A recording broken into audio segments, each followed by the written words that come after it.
12 के स्टूडेंट जो आपका राजनीति शास्त्र यानी पॉलिटिकल साइंस का पेपर आपका 15 मार्च को होने वाला है। तो आज हम बात करेंगे आपके सेट सी पेपर की और साथ ही आपके जो पेपर आ रहे हैं वो आपके 4 सेटों में पूछे जा रहे हैं। Set A, set B, set C और सेट डी। एक तो लाइक और शेयर ठोक दीजिए, महाकाल का दबा के लाइक और शेयर ठोक दीजिए। पूरा साल मेहनत करता हूं आपके लिए बेटा, ऐसा नहीं चलेगा, ऐसा नहीं चलेगा। तो सभी सेटों में एक से क्वेश्चन पूछे जा रहे हैं दोस्तों। और साथ ही हम आपको बता दें कि जो आपका राजनीति शास्त्र का पेपर है वो आपका 15 मार्च को होने वाला है। और जो हम आपको पेपर दिखा रहे हैं वो आपके 15 मार्च के पेपर के लिए बहुत ही मोस्ट इंपॉर्टेंट होने वाला है। तो स्टूडेंट्स आप वीडियो पर एक लाइक जरूर करें। और साथ ही आप देख सकते हैं इसमें आपका जो राजनीति का पेपर है वो आपका 80 नंबर का पूछा जाना है और इसमें आपको टोटल 23 क्वेश्चन देखने को मिलेंगे। तो स्टूडेंट्स आप अपनी जो तैयारी है वो लगातार करते रहें और मैं आपको तैयारी करवाता रहूँगा। और मैं जो आपको पेपर दिखा रहा हूँ ये आपका मोस्ट इंपॉर्टेंट पेपर है। और यदि इस क्वेश्चन पेपर को आप देखते हैं और साथ ही इसका जो सॉल्यूशन है वो मैं आपको इसी वीडियो में देने वाला हूँ। तो साथ ही स्टूडेंट्स आपका जो 15 मार्च को राजनीति का पेपर है तो उसके लिए मोस्ट इंपॉर्टेंट पेपर है। तो स्टूडेंट्स इस क्वेश्चन को देखते हैं सभी को और सभी का सॉल्यूशन देख लेते हैं ताकि आपका जो 15 मार्च को पेपर है उसमें आपका जो परफॉर्मेंस है वो अच्छा रह सके और सभी क्वेश्चन आप पे बन सकें। तो स्टूडेंट्स आपके 1 से 5 तक आपके इस पेपर में बस 19 प्रश्न रहेंगे और 6 से 23 तक आपके आंतरिक क्वेश्चन रहेंगे जो कि 2, 3, 4 नंबर के क्वेश्चन रहने वाले हैं। तो स्टूडेंट्स चलो देख लेते हैं कौन से मोस्ट इंपॉर्टेंट क्वेश्चन आपके लिए होने वाले हैं। तो पहला जो आपका क्वेश्चन आता है और साथ ही स्टूडेंट्स सभी सेटों के पेपर मेरे चैनल पर डल चुके हैं तो जाकर आप देख सकते हैं। तो पहला क्वेश्चन है सही विकल्प चुनकर लिखिए, 6 नंबर के हैं। तो आपका जो पहला क्वेश्चन है समाजवादी गुटों के देशों को क्या कहा जाता है। तो स्टूडेंट्स आपको 4 विकल्प देखने को मिलेंगे। तो जो आपका राइट आंसर रहने वाला है इसमें वो मैं आपको बता देता हूँ। तो इसमें आपका दूसरी दुनिया के देश, तो ये आपका राइट आंसर हो जाएगा। तो आप दूसरे का राइट आंसर आप कॉपी में लिख लें। इसके बाद है वर्तमान समय में यूरोप संघ के सदस्यों की संख्या कितनी होती है। 18 होती है, 38 होती है, 20 होती है, 27। तो इसमें आपका जो राइट आंसर रहेगा वो आपका 27 हो जाएगा। तो इसमें आप दा को राइट आंसर कर लें। फिर इसके बाद है आपका तीसरा, भारत और पाकिस्तान के बीच शिमला समझौता हुआ था। कब हुआ था। जुलाई 1970, जुलाई 1972, अगस्त 1970, अगस्त 1973। तो इसमें आपका राइट आंसर 1972 हो जाएगा। इसके बाद सन 2011 तक संयुक्त राष्ट्र के सदस्यों के देशों की संख्या कितनी थी। तो इसमें आपका जो राइट आंसर रहेगा स्टूडेंट्स उसमें आपका राइट आंसर हो जाएगा 193। इसके बाद आता है BWC का पूरा नाम क्या है। तो BWC का आपका पूरा नाम हो जाएगा बायोलॉजिकल वेपन्स कमीशन। इसके बाद ग्रीन हाउस गैस संबंधित है। तो ग्रीन हाउस गैस जो आपकी संबंधित है वो है आपकी वैश्विक ताप वृद्धि से। तो स्टूडेंट्स आपके जो सही विकल्प हैं वो मैंने आपको करवा दिए हैं और साथ ही आपका जो सही विकल्प का सॉल्यूशन है वो मैंने आपको दे दिया है। और साथ ही स्टूडेंट्स हम आपको बता दें कि ये आपका मोस्ट इंपॉर्टेंट पेपर है और साथ ही इसका रिवीजन करना है और आप अपने नोट का रिवीजन लगातार करते रहें ताकि आपका जो 15 मार्च को पेपर है उसमें आपके काफ़ी अच्छे मार्क्स आ सकें।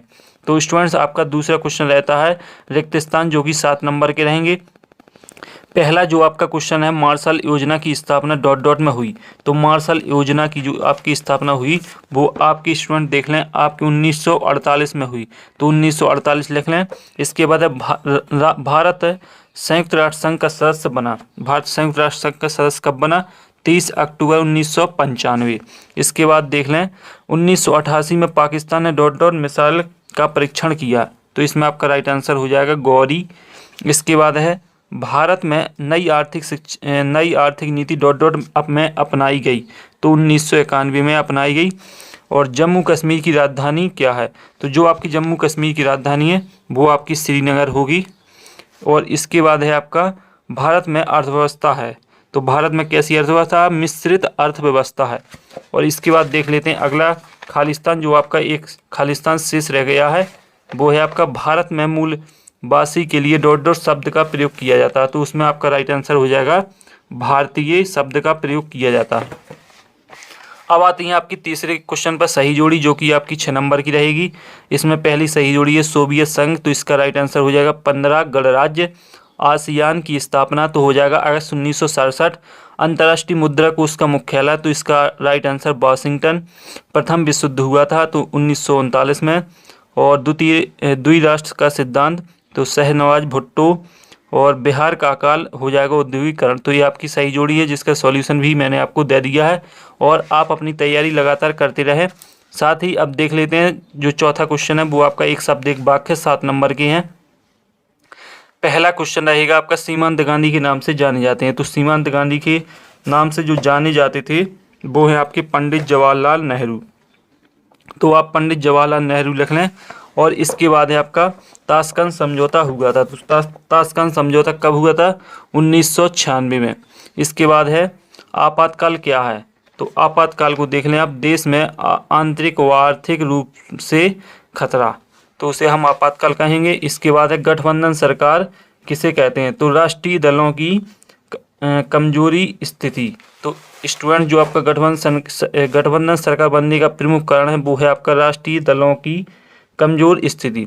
इसके बाद है भारत ने नई आर्थिक शिक्षा नीति कब अपनाई थी? 1991 में। चिपको आंदोलन के प्रवर्तक कौन थे? तो स्टूडेंट जो आपके चिपको आंदोलन के प्रवर्तक थे वो थे आपके सुंदरलाल बहुगुणा। और सोवियत संघ विघटन का प्रमुख एक परिणाम लिखी, तो इसको आप स्वयं देख लें। इसके बाद आते हैं आपके सत्तासत, जो कि आपके 6 नंबर के रहेंगे। तो पहला क्वेश्चन है श्वेत क्रांति का संबंध दुग्ध उत्पादन से है, तो आपका ये रहेगा सत्य। तो आप पहले में लिख लें सत्य, इसका सॉल्यूशन ये मैं आपको बताता जाता हूँ। पहले में सत्य लिख लें। इसके बाद भारत चीन युद्ध 1965 में हुआ था, तो ये आपका सत्य रहेगा। और इसके बाद है गुरिल्ला समाज की शुरुआत है चारू मजूमदार ने की थी, तो ये आपका सत्य है। और इसके बाद भारत की प्रथम महिला प्रधानमंत्री इंदिरा गांधी थी, तो ये आपका सत्य रहेगा।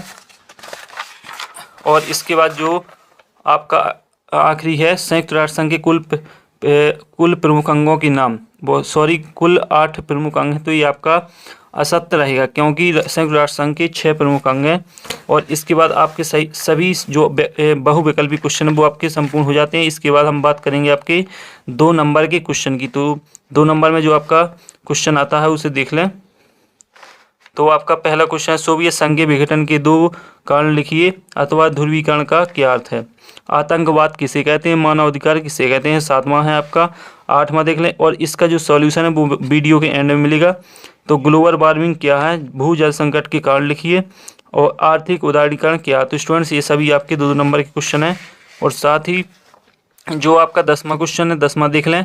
नियोजन का अर्थ और परिभाषा बताइए। नियोजन के उद्देश्य लिखिए। 2 में से आपको किसी एक को करना है। विश्व बंधन से क्या तात्पर्य है? भारत के पड़ोसी देशों के नाम लिखिए। ताशकंद समझौता क्या था? दल बदल का क्या अर्थ है? तो स्टूडेंट इसका सॉल्यूशन वीडियो के एंड में मिलने वाला है आपको, तो वीडियो के आखिरी तक बने रहें। आपातकाल के प्रमुख घटक कौन कौन से हैं? लोकतांत्रिक व्यवस्था का संकट क्या होता है?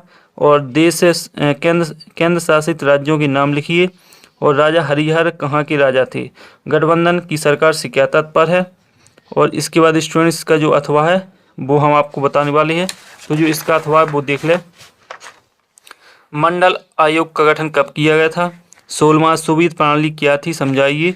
सोवियत प्रणाली की प्रमुख विशेषताएं लिखिए। 3 नंबर में अब स्टूडेंट्स आपके क्वेश्चन लग चुके हैं। आसियान के कार्यों को समझाइए, क्योंकि आपके जो 3 नंबर के क्वेश्चन है वो आपके 4 आने वाले हैं। और यूरोपीय यूनियन गठन के क्या उद्देश्य हैं?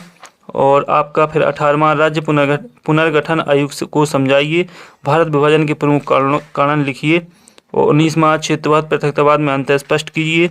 क्षेत्रीयता के प्रमुख कारण लिखिए। 20वां भारत पाक के बीच कश्मीर समस्या को स्पष्ट कीजिए, जो आपका 4 नंबर का क्वेश्चन रहेगा। ताशकंद समझौता प्रमुख प्रावधान क्या थे? स्पष्ट कीजिए। और साथ ही है आपका संयुक्त राष्ट्र संघ के आधारभूत सिद्धांतों को समझाइए। और इसका जो अथवा रहेगा वो है आपका सुरक्षा परिषद के कार्यों का वर्णन कीजिए। 22वां भारत की विदेश नीति की प्रमुख कौन कौन से सिद्धांत समझाइए। गुट निरपेक्षता नीति के प्रमुख उद्देश्य क्या है? समझाएं। क्षेत्रीय आंदोलन देश के विकास में बाधक हैं, इसका वर्णन करें। और अलगाववादी आंदोलन क्या है? तो इसे समझाएं। तो स्टूडेंट्स ये सभी क्वेश्चन है जो इसका सॉल्यूशन आपको टेलीग्राम चैनल पर मिल जाएगा। तो टेलीग्राम चैनल की लिंक डिस्क्रिप्शन में डालिए, तो जाकर आप देख सकते हैं। और साथ ही ये आपका मोस्ट इंपॉर्टेंट पेपर है, रियल पेपर नहीं है। और साथ ही जो इसमें क्वेश्चन है सभी मोस्ट इंपॉर्टेंट है, तो इन्हें जरूर पढ़ें। और साथ ही आप अपनी जो तैयारी वो लगातार करते रहें। तो अगले वीडियो में फिर मिलते हैं, तब तक के लिए जय हिंद।